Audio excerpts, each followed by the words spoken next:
오늘은 지난번에 나눴던 데살로니가전서 2장 전반부와는 연결되어진 이 후반부 말씀인데요. 그래서 일단 우리가 데살로니가전서 2장 전반부 말씀을 제가 간략하게 좀 요약하고 정리해 드리려고 합니다. 바울은 자신이 복음을 전하기 위해서 끊임없이 노력하고 있다는 사실을 이 편지를 통해 데살로니가 교인들에게 전하고 있는 중입니다. 밤낮으로 일하면서 희생을 통해 복음을 전하고자 했고, 또 이 복음을 통해 이 복음을 듣는 모든 사람이 하나님이 보시기에 합당한 이 복음에 합당한 그리스도인의 삶을 살아가게끔 하기 위해서 그는 복음을 전하고 있다고 2장 전반부에서 이야기했습니다. 우리는 오로지 복음을 위해 자신의 삶을 포기하고 복음을 위해 자신의 삶의 모든 것을 내어놓았던 이 바울의 모습을 우리가 지난번에 함께 나눴습니다. 그리고 오늘 말씀인 이제 2장 13절이 시작됩니다. 오늘 말씀에서 바울은 먼저 데살로니가 교인들에게 감사함을 표현하고 있습니다. 그 감사함의 이유는요, 데살로니가 교인들이 바울이 전한 복음을 이 사람의 어떤 지식 정보의 전달이나 그냥 단순한 표현으로 들은 것이 아니라 이 말씀을 바로 하나님의 말씀, 하나님의 복음으로 그들이 받아들였기 때문이라고 하고 있습니다. 2장 13절 말씀인데요. 저희가 함께 읽어보도록 하겠습니다. 2장 13절 말씀입니다. 이러므로 우리가 하나님께 끊임없이 감사함은 너희가 우리에게 들은 바 하나님의 말씀을 받을 때에 사람의 말로 받지 아니하고 하나님의 말씀으로 받음이니 진실로 그러하도다. 이 말씀이 또한 너희 믿는 자 가운데에서 역사하느니라. 아멘. 이 말씀을 보면요, 데살로니가 교인들 안에는 그들의 마음 가운데는 이 겸손한 마음이 있었음을 우리는 알 수 있습니다. 왜냐하면 그들이 하나님의 복음의 권위를, 복음을 전하는 사람의 권위, 그러니까 즉 바울의 권위로 받아들인 것이 아니라 이 복음의 권위를 하나님의 권위 그 자체로 받아들이고 있기 때문입니다. 만약에 그들 안에, 이 데살로니가 교인들 안에 그 겸손한 마음이 없었다면 그들이 이렇게 행할 수 있었겠습니까? 그들은 아마도 바울의 모습에 대한 자신들의 생각과 또 자신들의 판단으로 하나님의 복음 역시 평가하고 판단해서 그들은 자신들이 원하는 것만 받아들이고 자신들이 원하지 않는 것은 아마 배척했을지도 모릅니다. 하지만 그들의 겸손한 마음은 그렇게 하지 않았다는 겁니다. 데살로니가 교인들의 모습은 참 아름답고 귀한 모습이라고 우리는 볼 수 있습니다. 그런데 도대체 왜 바울에게 이렇게 이 사실들, 데살로니가 교인들이 복음을 받아들였다는 이 사실이 왜 바울에게는 그가 감사함을 표현할 만한 일이 되었던 것일까요? 그들이 복음을 하나님의 말씀으로 받아들이는 것은 어떻게 보면 당연히 그들이 해야 하는 것인데 왜 바울은 그토록 힘들게 복음을 전하면서 자신의 목숨과 자신의 생활마저도 모두 다 내어놓으면서 복음을 전하고 있는 바울이 왜 복음을 받아들이는 사람에게 감사하는 마음마저 가져야 하는 형편이 된 것일까요? 아마도 이것은 수많은 곳에서 바울이 전했던 복음이 거절되었던 경험이 있었기 때문일 것입니다. 그리고 그가 전했던 복음으로 인해 그는 빌립보에서 신라와 함께 또 옥에 갇히는 그런 쉽지 않은 경험들이 있었기 때문에 아마 그럴 것입니다. 그러니 이 복음을 받아들이는 그 자체만으로도 사실 바울은 감사함을 표현하고 있는 것이겠지요. 오늘날 우리에게도 이런 데살로니가 교인들과 같은 복음에 대한 겸손한 태도가 필요합니다. 오늘 말씀의 제목은 복음에 대한 두 가지 태도입니다. 그중 첫 번째 태도가 바로 복음에 대한 겸손한 태도라는 것입니다.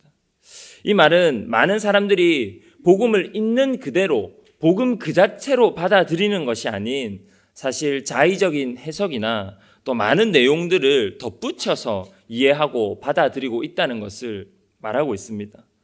또한 복음을 전하는 사람에 대한 태도가 이 복음에 대한 태도, 그러니까 복음을 전하는 이런 설교자와 조금만 불편한 관계에 있다면 그 복음 자체를 무시하고 또 복음 자체를, 그 순수한 복음 자체를 외면해 버리는 습성이 사실은 우리 내면 가운데 깊숙하게 자리 잡고 있다는 것입니다. 지난주 목요일 저는 3년간의 대학원 생활을 마치는 졸업식을 했습니다. 사실 감회가 전혀 새롭지 않았습니다. 그냥 졸업이구나 하고 무덤덤하게 받아들이고, 그리고 그 졸업식 예배에 참석했습니다. 졸업식 중 학업 우수자나 또 이런저런 제목들로 상을 수여받는 수여식 시간이 있었습니다. 제가 나갔을까요? 나가지 않았을까요?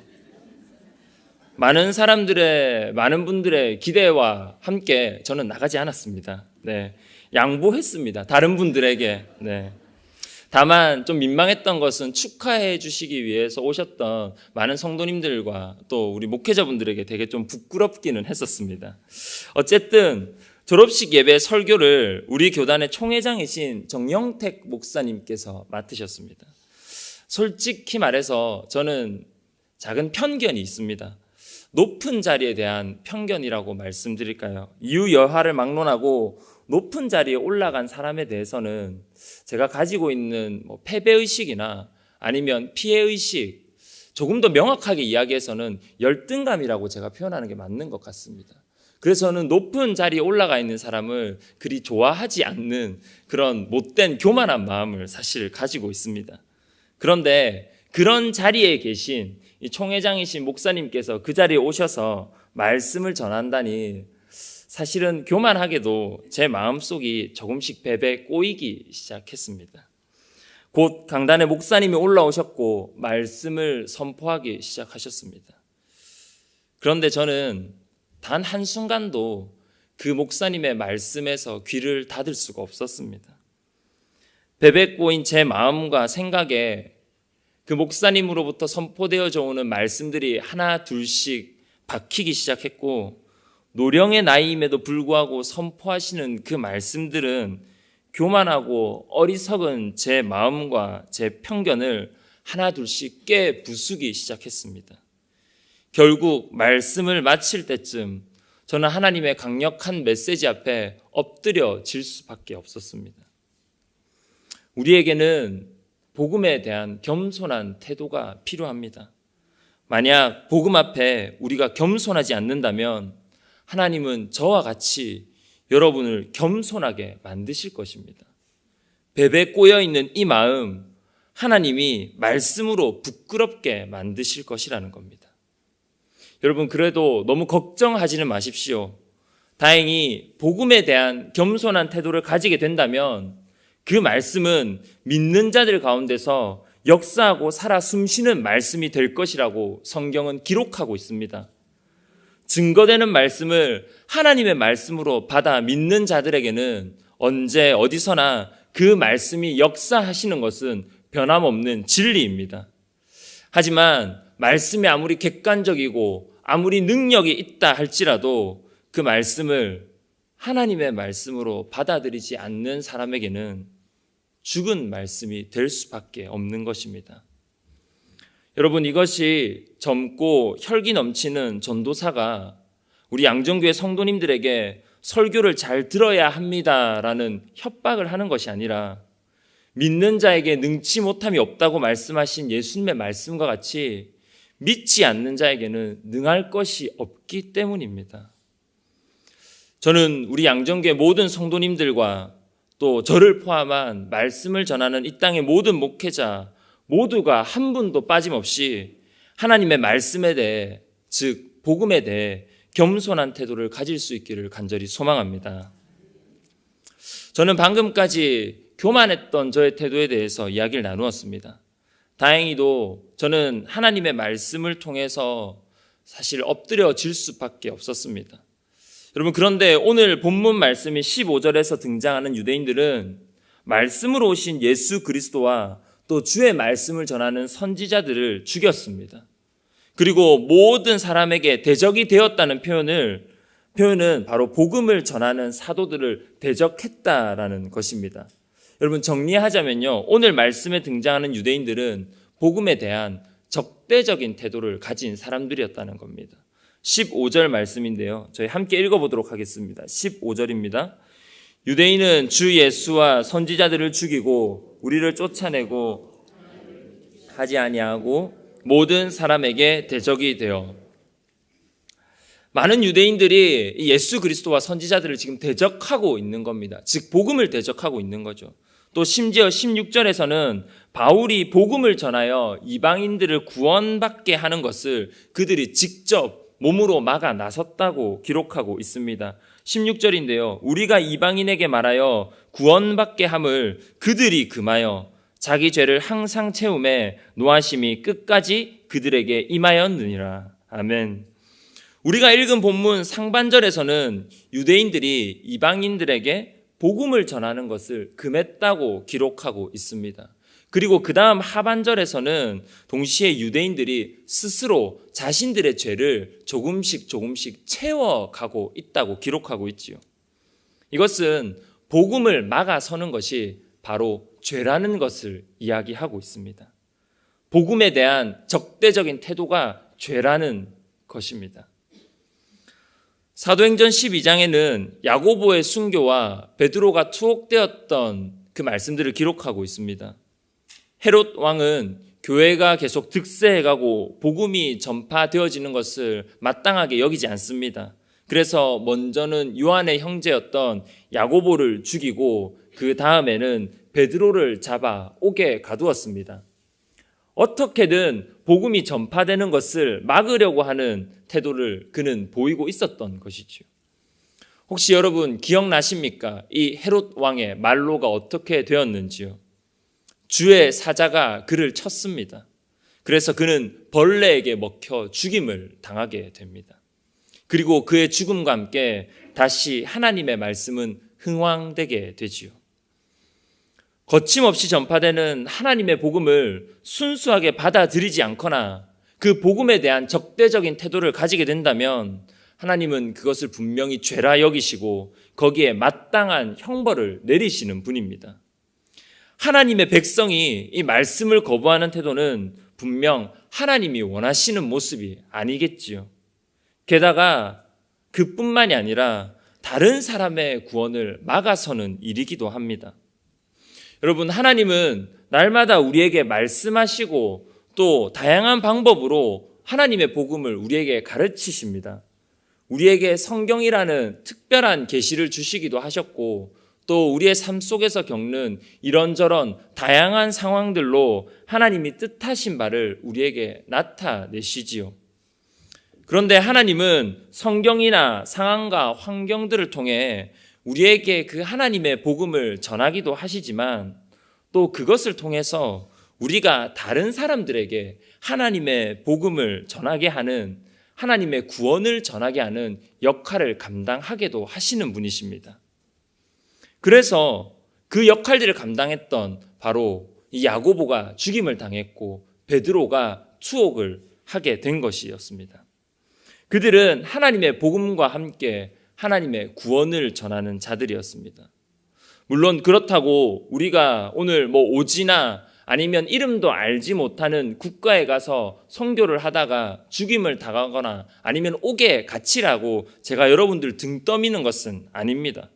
하지만 여러분, 선교나 복음 전도와 같은 대명령을 따르는 것은 아니라 할지라도 우리는 오늘날 우리의 삶 속에서 우리의 작은 그런 연약한 모습으로 인해 하나님의 복음과 구원을 다른 사람에게 흘러가게 하는 것을 막아서는 일들을 우리가 모르게 하고 있을지도 모른다는 겁니다. 개인의 믿음의 연약함이 공동체적 믿음에 대해서 이 회의적인 태도를 불러일으킬 수 있습니다. 또 아까 저의 교만했던 모습과 같이 복음을 전하는 자에 대한 편견과 선입견이 복음 그 자체를 적대적인 태도로 받아들이게 하거나 때로는 내가 가지고 있는 그 적대적인 태도를 다른 사람에게 말로 옮김으로써 다른 사람에게 좋지 못한 영향력을 미치게 할 수 있지요. 또 그뿐만이 아닙니다. 복음은 개인과 공동체의 삶 속에서 은혜와 함께 강한 도전을 저와 여러분에게 던집니다. 그래서 그 도전이 우리의 마음을 부담스럽게 하거나 또 어렵게 하여 우리도 모르게 그 복음을 피하려 하는 그런 마음들을 가질 수도 있지 않겠습니까? 이처럼 우리들의 삶 속에서 크고 작은 모습들로 인해 우리는 복음을 막아설 수도 있으며 또 그 복음을 왜곡시킬 수도 있다는 겁니다. 우리는 하나님의 복음과 구원을 막아서는 복음에 대한 적대적 태도를 지양해야 합니다. 개인의 구원의 문제뿐만이 아니라 우리의 연약함이 다른 사람의 구원조차 방해할 수 있기 때문이죠. 그렇다면 결국 우리가 복음에 대해 가져야 할 태도가 무엇이겠습니까? 겸손하게 순종하며 복음을 복음 그 자체로 받아들이려는 바로 순전한 마음일 것입니다. 이 마음이 우리 속에 있을 때에 우리는 14절에 데살로니가 교인들과 같이 복음으로 받는 고난 또한 감내할 수 있게 될 것입니다. 왜냐하면 그 복음은 지금 이 땅에서 유익을 구하는 것이 아닌 영원한 하나님의 나라에 대한 기쁜 소식이며 복된 소식이기 때문입니다. 지금 받는 고난이 비록 힘들고 어렵다 할지라도 그것을 넘어서는 믿음이 있어야 영원한 하나님 나라를 소망할 수 있기 때문입니다. 그래서 우리는 복음을 정직하고 순전한 마음으로 겸손한 태도로 받아들여야 하는 것입니다. 여러분, 우리는 날마다 복음으로 인한 고난을 받으며 살아갑니다. 수많은 유혹과 미혹으로 복음을 제대로 듣지 못하게 하는 일들이 우리 가운데 일어나기도 하고요. 진리와 비진리를 혼동케 하는 이 세상의 속임수로 인한 믿음의 선한 싸움을 저와 여러분들은 이 땅 가운데 하고 계십니다. 세상이 주는 마음 때문에 복음에 대한 반감이나 편견이 어느 순간 우리의 머릿속에 이미 자리 잡고 있을지도 모르지요.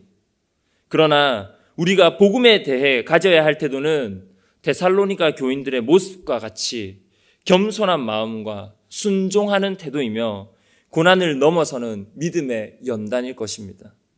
소망하기는 우리 양정교회 모든 성도님들이 복음을 복음 그 자체로, 순전한 복음 그 자체로 받아들이실 수 있는 넉넉한 마음을 가지실 수 있기를 축복합니다. 또한 그뿐만이 아니라 그 복음을 우리의 삶으로 살아내실 수 있는 저와 여러분이 되실 수 있기를 간절히 소망합니다. 기도하겠습니다. 주님, 감사합니다. 오늘도 주님의 전에 함께 모이게 하시고 주의 말씀을 듣게 하셔서 하나님 다시 한번 감사드립니다. 주님, 날마다 우리가 주님께서 우리에게 부어주시는 그 복음을 기억하며 또 그 복음을 겸손한 태도와 순종하는 마음으로 받아들일 수 있도록 인도하여 주시옵소서. 세상이 주는 유혹과 미혹으로 인하여서 복음에 대해 우리의 생각과 우리의 기준으로 평가하고 판단하는 것이 아니라 우리를 구원하시기 위해 이 땅에 오신 예수 그리스도께서 우리에게 전하신 기쁜 소식, 그 복음을 순전하게 받아들이는 우리 양정교회 성도님들이 될 수 있도록 주여 인도하여 주시옵소서. 감사드리며 이 모든 말씀 예수님의 이름으로 기도합니다. 아멘.